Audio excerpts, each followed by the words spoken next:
buah durian dicampur selai sambil minum secangkir kopi. Aksi dan sambutan telah usai, kini kita masuki acara inti. Acara inti adalah takbik akbar pada siang hari ini. Tausiah yang akan langsung disampaikan oleh Ketua Umum Pimpinan Pusat Muhammadiyah kita kepada Ayahanda Profesor Dr. Haidar Nasir MSI. Kami persilakan.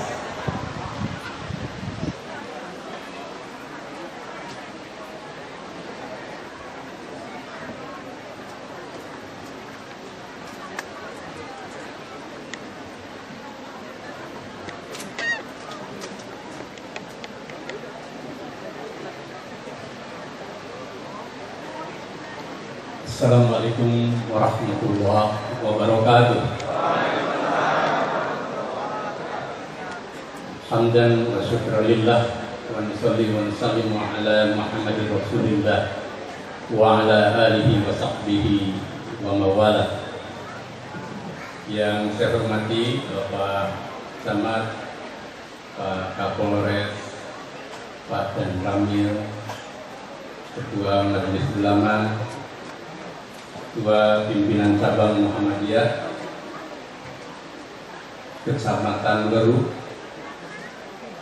juga para kepala desa se-Kecamatan Leru dan kepala desa Sangen, Kerajaan, desa Kerajaan,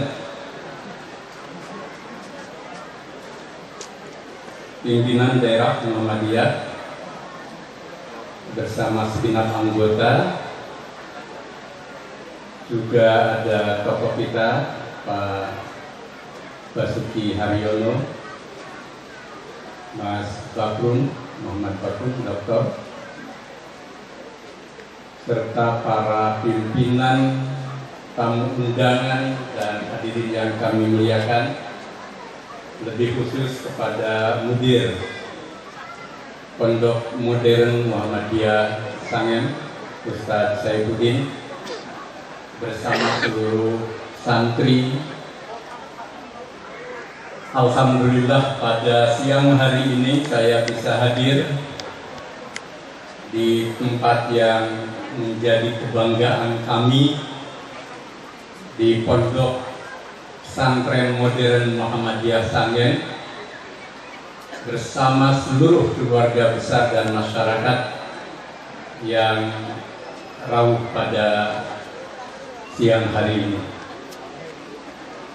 Tentu secara khusus saya sampaikan terima kasih kepada Menko PMK Prof. Muhajir Effendi yang barusan pamit lebih dulu karena pesawatnya jam 16 dari Adi Sumarno yang tentu memerlukan proses perjalanan yang cukup.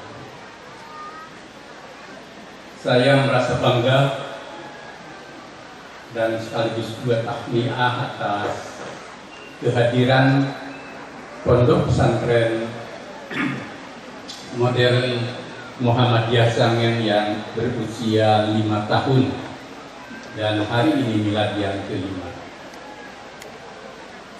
Tadi ketika kami ada di auditorium Universitas Muhammadiyah Surakarta, tempat dan arena yang akan menjadi lokasi muktamar Muhammadiyah dan Aisyah untuk acara Rakernas MPKU se-Indonesia.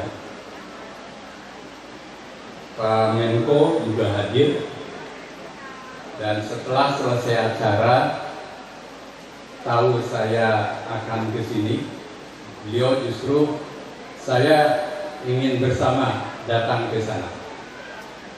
Jadi tanpa diminta Pak Muhajir datang ke sini, dan itu menunjukkan Ustaz Saifuddin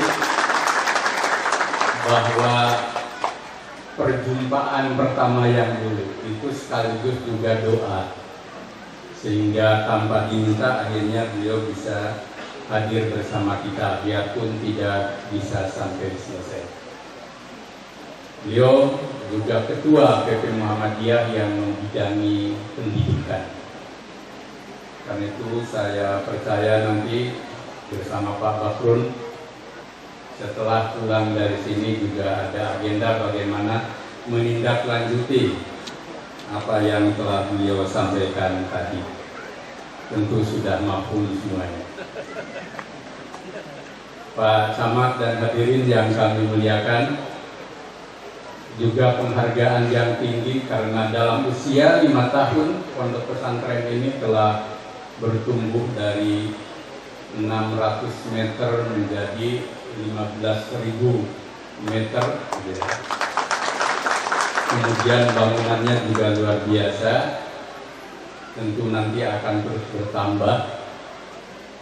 Kalau kita banyak silaturahmi itu insya Allah rezeki bertambah.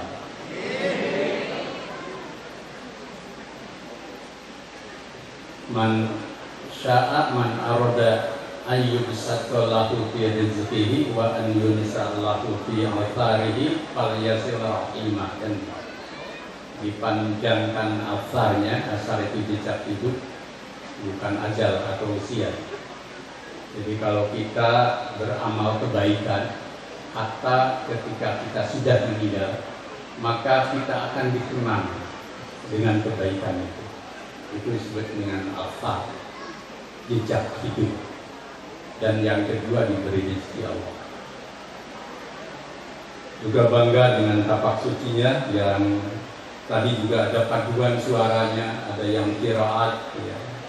Kemudian berakhir dengan tapak suci yang luar biasa, ya. Bisa memasakkan bata besar dan genteng 5 ya. Dulu saya bisa ngumpul 30 genteng, tapi satu persatu. Jangan dulu ditepuk tangannya. 30 genteng tapi satu persatu. Bapak Ibu dan hadirin yang berbahagia, kampung ini kampung yang tadayun, kampung yang punya jiwa agama, lebih khusus dengan persyarikatan kita Muhammadiyah. Bahkan juga Pak Camatnya tadi memberi sambutan luar biasa. Selain fasih juga memberi pesan-pesan kebangsaan, kemasyarakatan, tetapi juga ada aspek tadayunnya, aspek diniyahnya. Tidak mungkin tahun 64 ketika suasana saat itu kehidupan kita berada di dalam suasana pergolakan politik yang luar biasa. Kemudian desa ini bangkit, kampung ini bangkit, lalu bertumbuh menjadi masyarakat yang agamis seperti ini. Saya tadi juga tidak membayangkan hadir ke tempat ini, jamaahnya luar biasa, bahkan anak-anakku sekalian TK Aba di sana sudah menyambut sekitar 1 kilometer. Sampai Pak Menteri menyangka bahwa acaranya mau di situ. Ternyata masih harus perjalanan. Ini menggambarkan jiwa tadayun yang tadi lahir karena ada panggilan ilahiyah. Ayat Al-Quran yang sering kita baca, wal takum minkum ummatu yad'una ilal khair wa ya'muruna bil ma'ruf wa yanhauna 'anil munkar wa ulaika humul muflihun. Hendaknya ada segolongan umat, dalam tafsir disebut aylitakunu ummah. Umatnya di situ bukan umat yang sembarangan. Bahkan disebut la yalid, tidak berlaku, wala yalzam likulli ahadin minal umat kal jahil. Umat di situ bukan umat yang jahil itu tidak tahu apa, tetapi umat yang memiliki kekuatan ilahiyah yang dasarnya adalah iman, takwa, dan tauhid. Itulah yang membuat kita bisa bertumbuh menjadi masyarakat yang seperti ini. Maka betul tadi tag atau slogan ruhaninya tapak suci, dengan iman dan akhlak kita menjadi kuat, tanpa iman dan akhlak kita menjadi lemah. Nah, bangsa Indonesia yang mayoritas muslim, bahkan seluruhnya beragama, mungkin nggak tahu sekarang ada 1-2 orang yang mengaku tidak beragama, mudah-mudahan tidak gitu ya. Karena sejak reformasi itu ada macam-macam gitu, ada yang mengaku kelompok anti agama, ada mengaku kelompok anti Tuhan gitu. Sekarang ada LGBT dan segala macam yang minta disahkan. Jadi kita menjadi bangsa yang kuat seperti ini, bisa melawan penjajah biarpun lama perjalanannya, bisa merdeka tadi. Bentar lagi kita memperingati kemerdekaan. Kekuatan ruhani yang dimiliki oleh bangsa ini karena iman, karena takwa, karena tauhid kepada Allah. Bahkan dulu dengan kalimat takbir, perjuangan di Surabaya, di Yogyakarta, di Jawa Tengah, dan sampai di seluruh tanah air mengusir penjajah. Itulah bukti dari kekuatan iman, takwa, dan tauhid adalah benteng terkuat dari bangunan sebuah masyarakat. Bahkan dengan kekuatan tadayun diniyah itu, kita bisa membangun kehidupan yang lebih baik. Maka di ujung ayat itu, wa ulaika humul muflihun. Mereka itulah orang-orang yang memperoleh al-falah.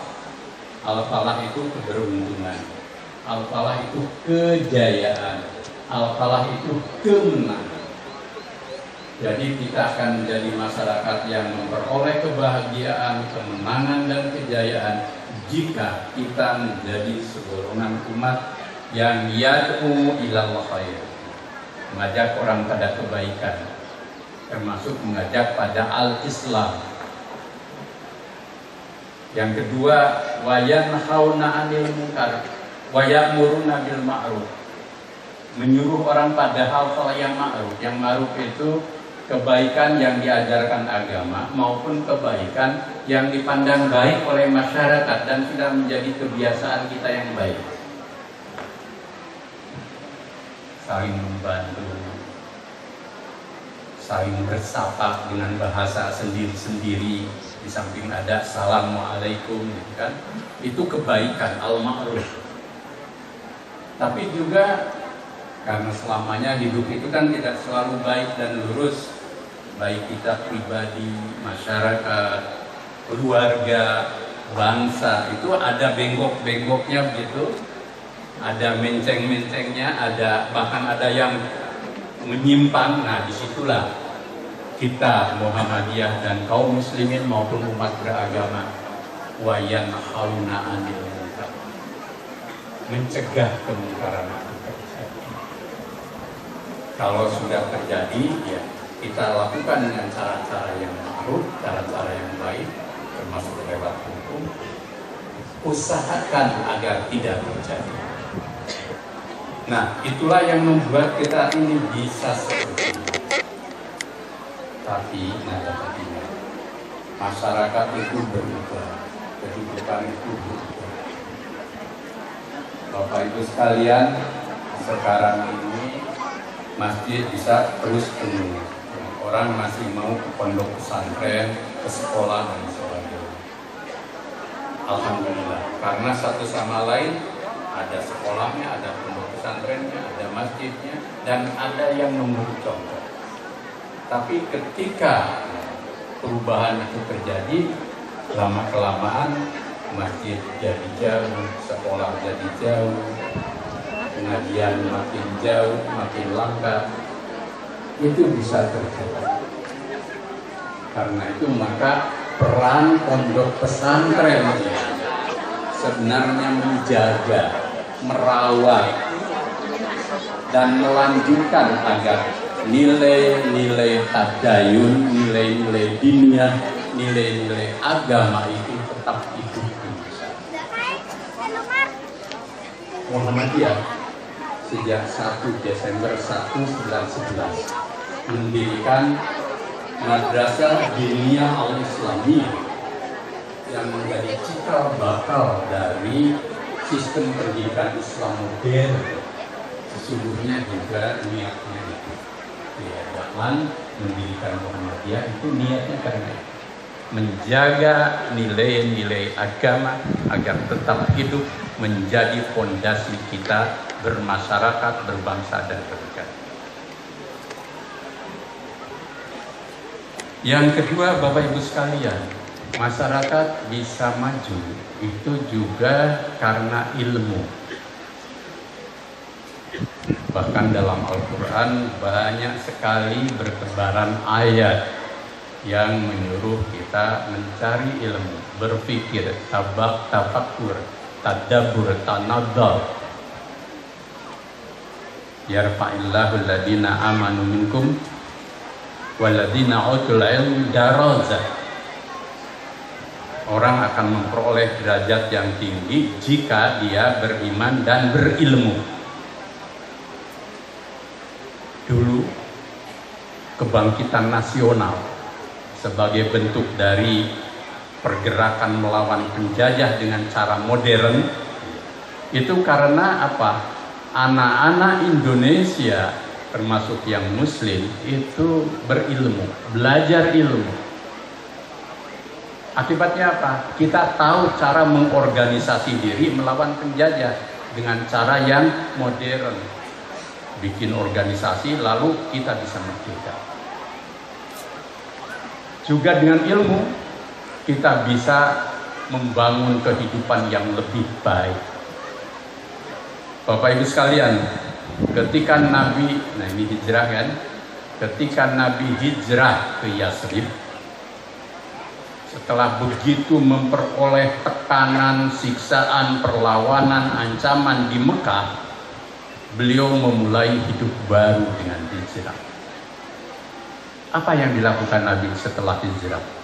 Bukan sekedar pindah dari Mekah ke Madinah, ke Yasrib saat itu, tapi bangun masjid, kemudian menyambung persaudaraan antara Ansor dan Muhajirin, kemudian membina akidah umat yang sudah dibina sejak di Mekah, lalu membangun prinsip-prinsip al-ijtimaiyah, prinsip-prinsip bermasyarakat, bahkan bagaimana hidup dengan mereka yang berbeda agama, kemudian di ujungnya dengan piagam Madinah mampu mengikat seluruh komponen Madinah menjadi satu kesatuan. Juga mengubah perilaku masyarakat Arab. Masyarakat Arab itu disebut jahiliyah. Pertama, kalau dia ada masalah, itu menyelesaikannya dengan kekerasan dan pertumpahan darah. Waktu mereka berselisih soal siapa yang mengangkat Hajar Aswad, waktu renovasi masjid Ka'bah, itu kan nyaris antar suku dan kabilah itu bertarung memperebutkan. Lalu datang seorang Muhammad muda yang mempersatukan. Kemudian merendahkan kaum perempuan. Bahkan ada kisah kalau anak bayi lahir perempuan itu dibunuh. Karena perempuan dianggap sebagai simbol dari kehinaan. Padahal Tuhan menciptakan laki-laki dan perempuan bermartabat sama. Islam datang memuliakan manusia fi ahsani taqwim. Bahkan wa karramna bani Adam, memuliakan laki-laki maupun perempuan. Itulah yang membuat Yasrib berubah menjadi Al-Madinah Al-Munawwarah. Bagi yang sudah berhaji atau umroh masuk ke kota Madinah, di situ bertuliskan Al-Madinah Al-Munawwarah. Padahal dulu aslinya Yathrib, kota kecil, desa kecil. Al-Madinah itu apa? Al-Madinah adalah kota peradaban, kota tamadun. Yang tamadunnya itu, peradabannya itu lahir dari ad-din, lahir dari agama. Al-Munawwarah di situ yang tercerahkan, yang tercahayakan oleh nilai-nilai Islam. Sehingga Al-Madinah, Al-Munawwarah adalah simbol dari kota peradaban yang cerah dan mencerahkan. Sehingga Bapak Ibu tahu kalau belajar sejarah, setelah itu di zaman Khalifah Abu Bakar, Umar, Utsman, Ali, dan terus khalifah-khalifah setelahnya, Islam menjadi agama yang membangun peradaban maju. Lahir para pemikir Islam, ada Al-Khawarizmi ahli matematika, ada Ibnu Khaldun ahli sejarah dan sosiologi, Ibnu Sina ahli filsafat dan kedokteran, Ibnu Rus, bahkan hampir semua pemikir dunia saat itu dikuasai oleh Islam. Sehingga Islam berkembang ke Eropa sampai ke Spanyol yang disebut Andalusia, kemudian lari sampai ke negara-negara yang disebut dengan Balkan dan Rusia, ke Asia Timur, Asia Tenggara. Islam menjadi dinul hadar, agama yang membangun peradaban dunia. Karena apa? Selain iman, takwa dan tauhid, karena ilmu. Maka didiklah di pesantren ini, di sekolah-sekolah Muhammadiyah dari tingkat PAUD yang dikelola oleh Aisyah sampai ke perguruan tinggi, nilai-nilai iman, takwa, tauhid, ibadah, akhlak, tapi juga ilmu yang luas. Bapak Ibu dan hadirin yang berbahagia, Belanda itu negara kecil. Nederland kalau kita datang ke sana itu ya dari Amsterdam ke Den Haag itu cuma sebentar saja. Bahkan disebut Nederland kan kota yang akan tenggelam sebenarnya, karena di pinggir laut. Jadi kalau kita ke pinggir itu lihat bentengnya luar biasa. Tapi bisa menjajah. Itu karena mereka punya ilmu dan teknologi saat itu, plus kelicikan. Ya licik strateginya gitu ya. Coba nggak licik gimana? Perang udah kalah melawan Imam Bonjol. Tahu-tahu Imam Bonjol diajak damai. Ya karena orang baik semuanya kan, orang Islam diajak damai, siapa yang enggak? Islam itu agama salam. Datanglah ke Bukit Tinggi, begitu datang ke Bukit Tinggi ya ditangkap dan diasingkan. Akhirnya tokohnya hilang kan. Nah itu licik sebenarnya. Karena dalam perang nggak boleh licik seperti itu. Seperti dalam sepak bola kan tetap harus ada fairness gitu ya, harus ada. Nah kebanyakan Belanda itu licik dan kita tidak punya ilmu licik saat itu. Tapi itulah sejarah. Negara kecil bisa menguasai. Begitu juga Portugal, Spanyol, Prancis dan sebagainya. Tentu ilmu kita jangan disalahgunakan. Maka tanamkan ilmu seluas-luasnya. Saya yakin Pak Mudir kita ini sudah pengalaman di mana-mana, tadi di Bandung, kemudian pulang ke kampung dan seterusnya. Ilmunya harus seluas mungkin. Baca seluruh kitab kuning maupun kitab putih, kitab klasik maupun kitab modern. Jangan dilarang itu. Supaya apa? Supaya mereka punya mozaik ilmu yang seluas-luasnya, sebagaimana tradisi Iqra sebagai pembuka risalah Nabi. Pembuka risalah Nabi, risalah Islam itu kan bukan tentang sholat, tetapi Iqra bismi rabbikal ladzi khalaq, khalaqal insana min 'alaq, Iqra wa rabbukal akram alladzi 'allama bil qalam, 'allamal insana ma lam ya'lam. Itu risalah utama pertama, kunci dari peradaban Islam. Saya yakin pandangan keislamannya juga akan maju. Nah, tadi disebut oleh Pak Mudir, Islam berkemajuan itu Islam yang memang diajarkan oleh Nabi kita dengan Iqra, dengan tafakur, tapi juga kemajuan yang dibimbing oleh nilai-nilai ilahi yang kokoh, sehingga kemajuannya tidak salah kaprah, tidak salah arah. Yang ketiga, trilogi iman dan ilmu itu, yang ketiga amal. Coba Bapak Ibu sekalian, nanti adik-adik sekalian, apalagi yang hafid ya, hafid dan hafidzah, sudah ada 30 katanya di sini. Baca Al-Quran itu, sejak dari Al-Fatihah sampai yang terakhir An-Nas. Kandungan isinya luar biasa. Ayat-ayat ahkam tentang boleh, tidak boleh, boleh, tidak boleh, haram, halal, gitu ya, makruh, itu hanya 10% dari Al-Quran. Selebihnya tentang ayat ilmu, ayat semesta. Bahkan menurut Prof. Agus Purwanto yang ahli fisika, ayat-ayat tentang alam semesta itu ada 800-an. Jadi nanti santri pondok pesantren modern, apalagi dikasih nama modern. Modern itu apa? Modern itu aslinya modern, adjust now. Adjust now itu salih likul zaman wal makan. Berkesesuaian dengan situasi kondisi kekinian. Nah, maka menanamkan ilmu yang juga sesuai dengan kekinian. Sekarang era media sosial, misalkan. Ya kita harus paham juga dengan dunia media sosial. Bahkan sekarang bisa ngaji lewat HP kan. Tapi juga lewat HP segala macam gambar jelek juga ada di situ. Tergantung kita. Jangan haramkan anak-anak untuk anti HP, tetapi didiklah mereka supaya dia tahu menggunakan HP. Apalagi orang tuanya ber-HP, kan susah melarang anaknya ber-HP.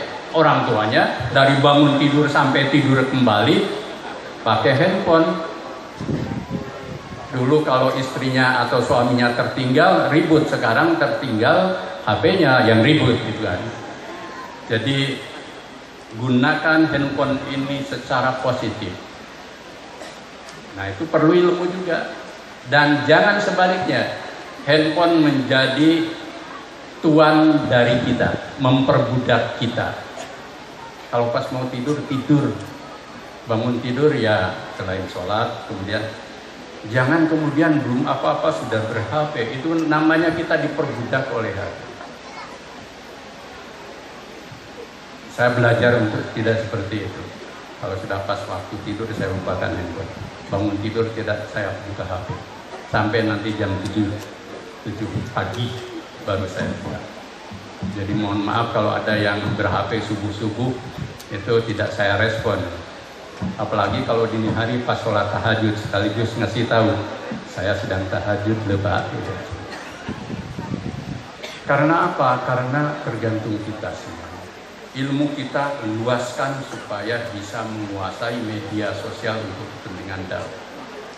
Nah, amaliyah kita juga harus amal yang berkemajuan.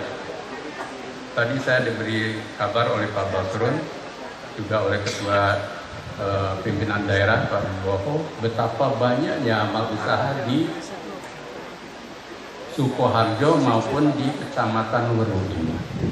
Sampai saya ingat dan lupa lagi jumlahnya. Bapak Ibu sekalian coba hitung. Aisyah sekarang punya TK Aba PAUD di dalamnya itu sekitar 23.000 Pak Camat di seluruh tanah air dan satu di Kairo Mesir. Muhammadiyah dan Aisyah punya lebih dari 8.000 sekolah dasar, madrasah. Nah pesantren belum dimasukkan itu. Ada jumlah pesantren ada 448. Jadi di total mungkin lembaga pendidikan kita ada sekitar 10 ribuan. Dan sekarang kita mengembangkan di Melbourne, Australia. Kita punya 2 lahan di sana di Melbourne. Yang satu luasnya 11 hektar, yang satu 1,5 hektar. sekarang mau kita tambah lagi, dan sudah ada bangunannya, dan kita sudah memperoleh izin Muhammadiyah Australia College. Tidak gampang dapat tanah, beli tanah di sana, mendirikan sekolah di sana. Kita prosesnya 4 tahun baru dapat izin, dan sudah ada izin itu sudah standar Australia. Itu usaha kita, amal usaha kita. Kita sudah punya gedung dakwah, markas dakwah di Kairo yang kita bangun. Sekarang kita punya 172 perguruan tinggi Muhammadiyah maupun Aisyah yang sudah akreditasi A sampai yang masih biasa. Tadi pagi saya jam 8, jam 7 sudah keluar dari rumah, jam 8 acara di Klaten meresmikan universitas baru, Universitas Muhammadiyah Klaten, UMKLA. Jadi kalau yang tidak ke UMS itu bisa ke UMKLA. Insya Allah makin baik nanti. Kita punya 172 perguruan tinggi Muhammadiyah dan Aisyah. Bahkan kita sudah punya satu University Muhammadiyah Malaysia. Juga punya Muhammadiyah, bukan pinjaman dari orang.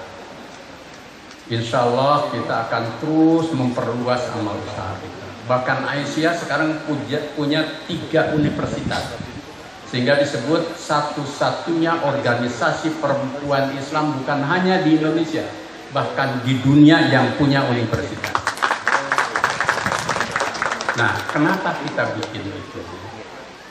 Karena dengan amaliyah seperti itulah kita akan menjadi khairul ummah. Kuntum khairu ummah ukhrijat linnas ta'muruna bil ma'ruf wa tanhauna 'anil munkar wa tu'minuna billah. Muhammadiyah ini sejak lahirnya didorong oleh perintah Allah untuk menjadi segolongan umat yang terbaik. Insya Allah iman, akhlak, ibadah kita bisa semua. Insya Allah dengan ilmu kita ada yang bisa, ada yang tidak. Tapi seberapapun, tapi soal amalia tidak semua orang bisa mempraktekkan. Coba Bapak Ibu sekalian, ada kisah seorang dokter menangani pasien. Pasiennya sakit pernapasan, dokternya dokter paru. Lalu sarannya, Bapak merokok? Iya. Udah berhenti merokok. Alhamdulillah pasiennya berhenti merokok. Setelah sukses dia datang ke dokter lagi, lebih cerah, lebih ceria. Malah dokternya yang tanya, Pak, kok bisa Bapak lebih sehat? Saya berhenti merokok sesuai dengan saran Bapak. Memang kenapa Bapak tanya? Kok Bapak bisa ya? Saya nggak bisa berhenti merokok. Jadi betapa susahnya orang punya ilmu, itu belum tentu bisa ngamalkan ilmunya. Merintah pasiennya untuk berhenti. Ini sahih dari seseorang yang punya pengalaman itu. Saya bukan ngarang-ngarang, saya nggak biasa ngarang kecuali bikin karangan cerita. Jadi ilmu diamalkan tidak mudah. Ada banyak orang fasih tentang hal-hal baik, besoknya perbuatannya ketahuan tidak baik. Nah, amaliyah itu akan membawa kita pada khairul ummah. Jadi itulah apresiasi saya, dan tablignya yang sederhana-sederhana saja. Perkuat iman, takwa dan tauhid, bangun akhlak mulia, kemudian perluas ilmu, dan terakhir majukan amaliyah kita. Insya Allah Muhammadiyah akan bermanfaat untuk umat, bangsa dan kemanusiaan semesta, sebagaimana misi wa ma arsalnaka illa rahmatan lil alamin. Muhammadiyah menjadi rahmat bagi seluruh alam. Kehadiran Muhammadiyah Sangen dan Weru maupun Sukoharjo juga harus menjadi rahmatan lil alamin. Mohon maaf tidak bisa terlalu lama, waktu juga sudah membatasi kita. Sehabis ini saya masih tempat ke kampungnya Pak Basuki Haryono juga untuk ke gedung dakwah dan pesantren tahfidz Al-Quran. Mohon maaf, nasrun minallah wa fathun qarib. Wassalamualaikum warahmatullahi wabarakatuh. Hadirin yang berbahagia, demikian tadi tausiah dari ayahanda kita, Profesor Dr. Haidar Nasir MSI yang telah memberikan tausiah. Semoga dapat ilmu dan hikmah yang bisa kita ambil.